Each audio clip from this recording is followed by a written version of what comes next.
Bugonia by Greek weirdo filmmaker Yorgos Lanthimos. Right off the bat, what I'm going to say about this movie is go ahead and stop this review if you haven't seen it, because it is one of those movies where you don't want anything spoiled for you. You just kind of want to go in blind and experience the film. It's got one cool trick that it plays, and it plays it really well. It's not quite unreliable narrator, and it's not quite Shyamalan twist or whatever. We'll get into it, but massive spoilers ahead. Get it.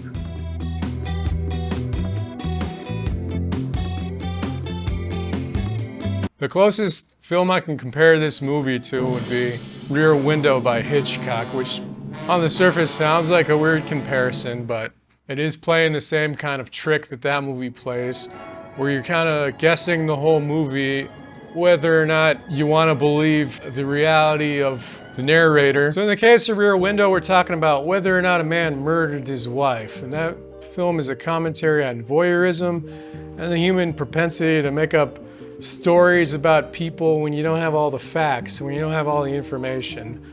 This movie's kind of similar because you spend a lot of time, at least I was in my head, debating whether or not Emma Stone's actually an alien, but this movie's also going a little bit past that to talk about conspiracy theories, which is just making up a story about society or events when you don't have all the information. The movie does everything it can to try to convince you that Jesse Plemons' character is just kind of like a conspiracy theory nut bar, a fruitcake, if you will. But at the same time, he rides around on his bike, kind of an environmentalist guy. He's raising bees in an apiary. The character actually goes out of his way to state that he's gone through all the labels of alt-right, neoliberal, whatever, and he seems kind of also anti-capitalist, flat earth motif, all these things. The movie goes out of its way to try and convince you that this character is an unreliable narrator, or he is just crazy. This is a little different from Rear Window, where we have a reliable protagonist. We're just kind of questioning his judgment and vicariously through him our own judgment. Whereas in Bugonia, from the bat, we're kind of questioning Teddy's sanity, and then later on, as the movie goes along, maybe somewhat our own sanity, or at least our own understanding of the reality of this movie. That's the setup. Kidnaps Emma Stone. Another, not an unreliable character, but just a character we immediately don't like because she's a CEO of a large company and she's kind of manipulating people, and we don't fucking like her right off the bat. We really don't like Jesse Plemons' character either. The only character we really have sympathy for is for his cousin, Donnie, a simple guy, neurodivergent guy. Kind of represents the common man in this film. They both try to manipulate him. Of course, he loves his cousin, kind of like the Lenny character from Of Mice and Men. So anyway, the trick this movie plays is to really buy into the idea, and I guess if you've seen Lanthimos' filmography, you would know that it's gonna get weird, but the whole time you're wondering if is this lady an alien or not. 90% of the time it pushes towards her not being an alien.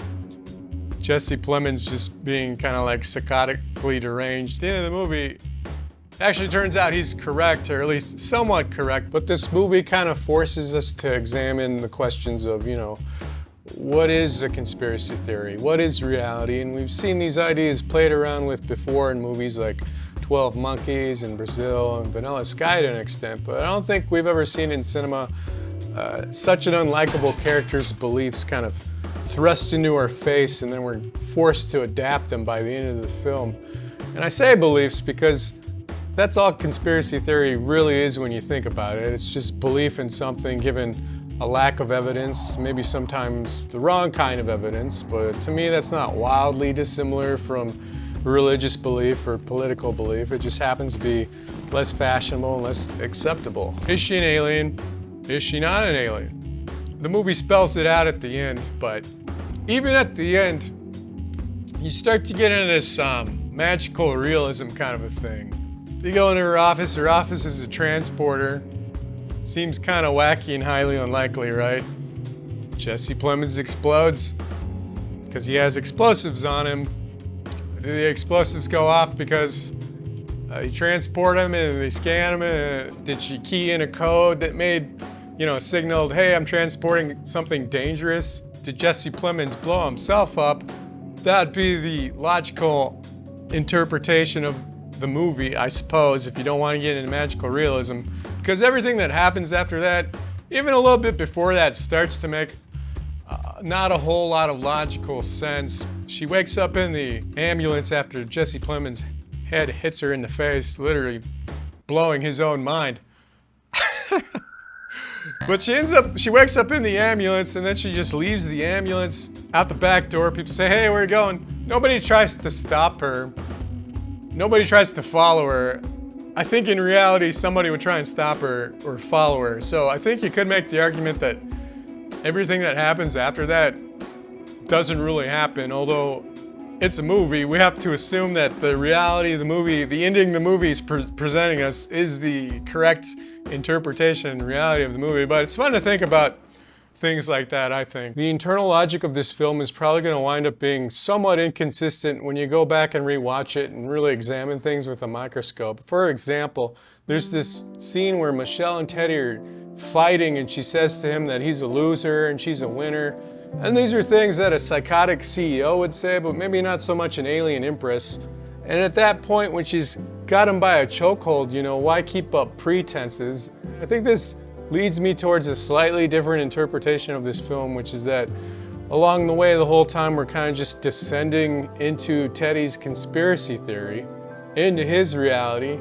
Now, at the end of the movie, that doesn't really hold up because he blows his own head off. But you could argue that the reality, his conspiracy theory reality, is taken over at that point and kind of becomes something larger than himself. There's another scene where Michelle goes into this little hidden room where he's been torturing people. Now, does that force her to admit that she's an alien? Or perhaps finally seeing some kind of weird evidence forces her to accept the fact that maybe there's something to this conspiracy theory?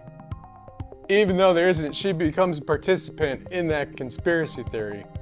Doesn't paint a completely clear picture about things. I like movies like that, so I did enjoy this movie, and I liked being strung along, the back and forth.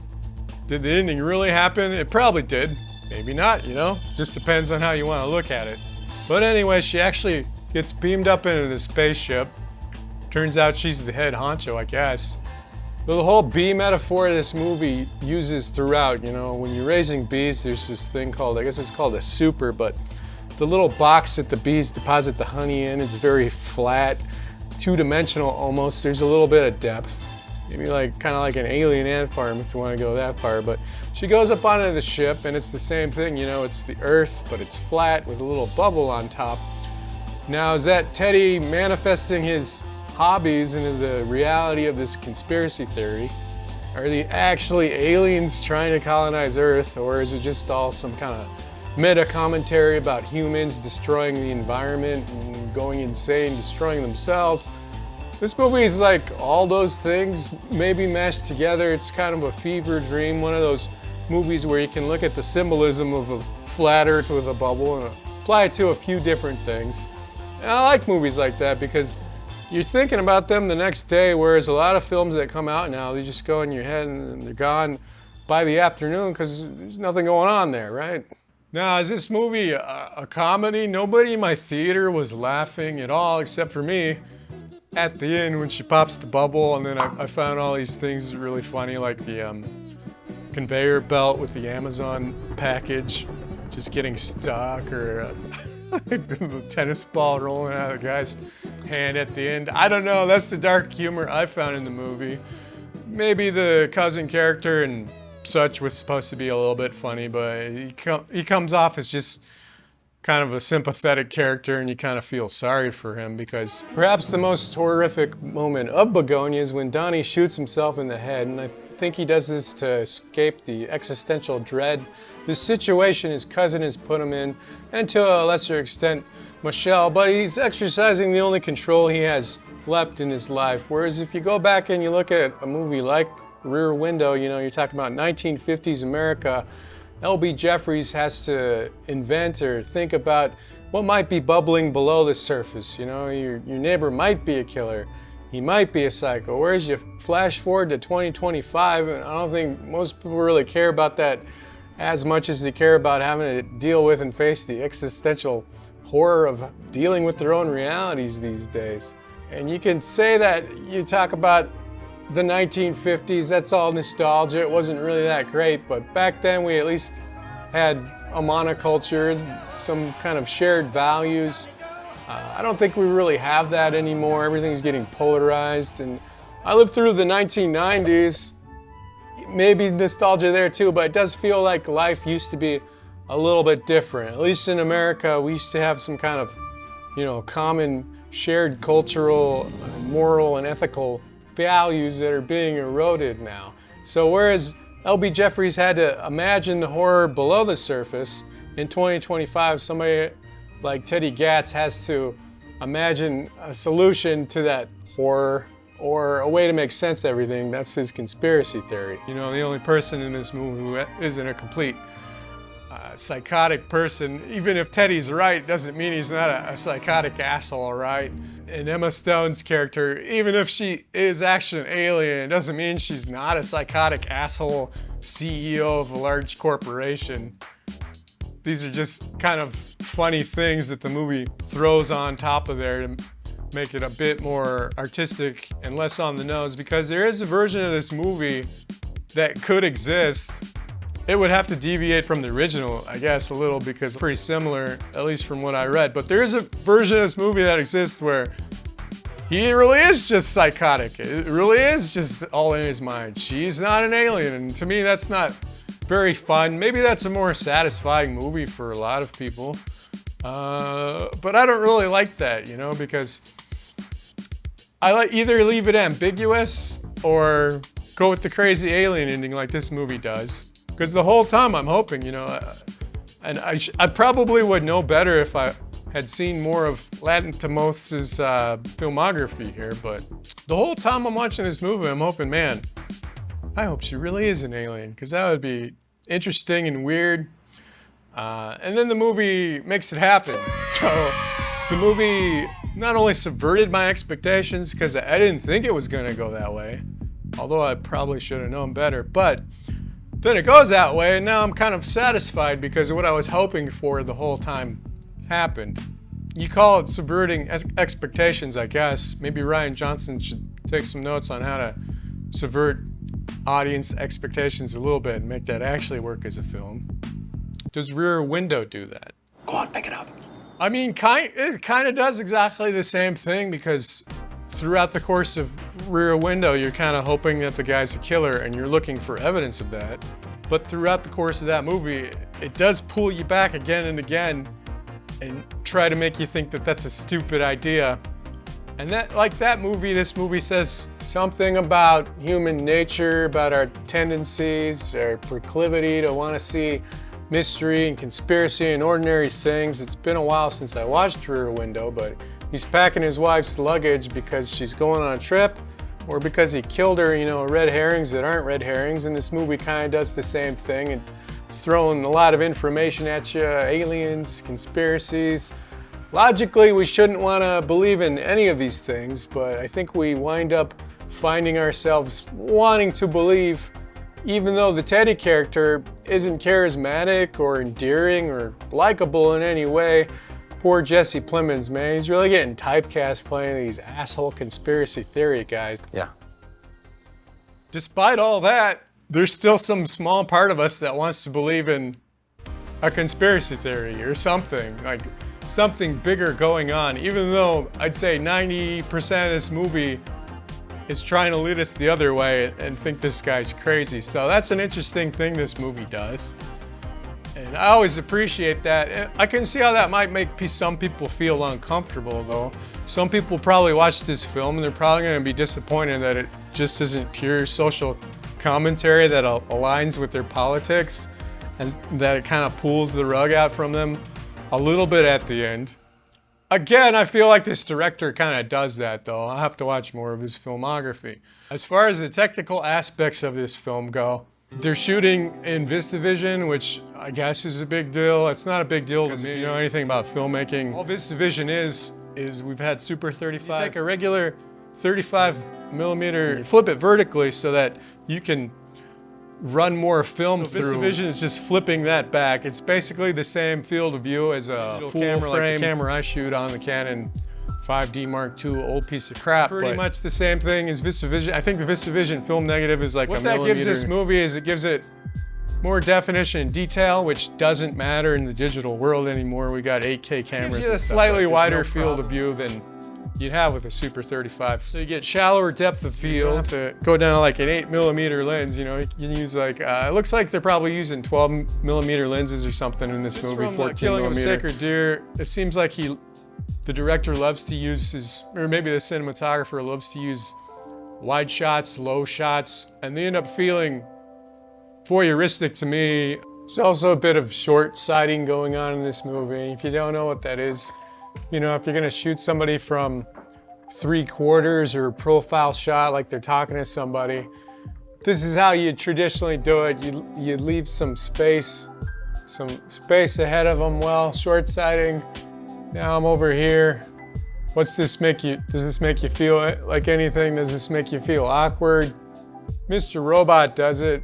Fincher does it. It's okay when it's used every now and then, but the lighting looks pretty good, you know? The cinematography's competent. I think we reached the point now with movies where every movie by a somewhat large studio that comes out, it's gonna look decent enough, right? There are some more surrealist shots with his mom and things like that in a bathtub with all these syringes sticking out. I'd like to see more of that. I would like to see more of the crazy space visuals, or maybe just more of the inside of his head visually, but at a certain point you have to try and maintain base reality to make this film work. Oh, another thing about Jesse Plemons' character though is he's something of a hypocrite also, because his mother, Alicia Silverstone, I don't think she's old enough to be Jesse Plemons' mother, but whatever, who cares? She's dying because this pharmaceutical company, let's assume she was overdosing on opioids or whatever. I don't know if that's really what's going on, but they had some other drug that was gonna wean her off of that or cure whatever addiction or whatever, and they totally fucked it up. So you'd think he'd be against using drugs, but he's not. He's running around with syringe, stabbing Emma Stone in her thigh or whatever. He chemically castrates him and his cousin. I don't know what to say about that except for fight fire with fire, you know, but that's how you go down a dangerous road of a place you don't really want to go down. The kind of the road society is going on down right now. So at the end of the movie, the aliens are kind of cool looking. This kind of plays into the idea for me that maybe this isn't actually reality because they're all dressed up like crochet monsters or something. I mean, it's an interesting visual design we haven't really seen before, but whatever. What would I give this movie? I'd give it a 4 out of 5 Mad Greeks is what I would give it.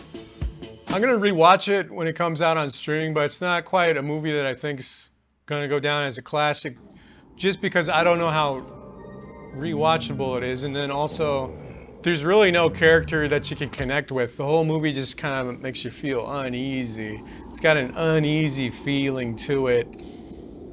There's a little bit of a torture scene and these kinds of stuff, and then a little bit of violence that comes out of nowhere. So it doesn't exactly keep you on edge, but it does make you feel uneasy. And if I talk about a classic film, you know, I do want to identify with the protagonist a little bit. I do want to feel a little bit like that's our guy. Even you talk about a movie like American Psycho, Patrick Bateman's a psycho.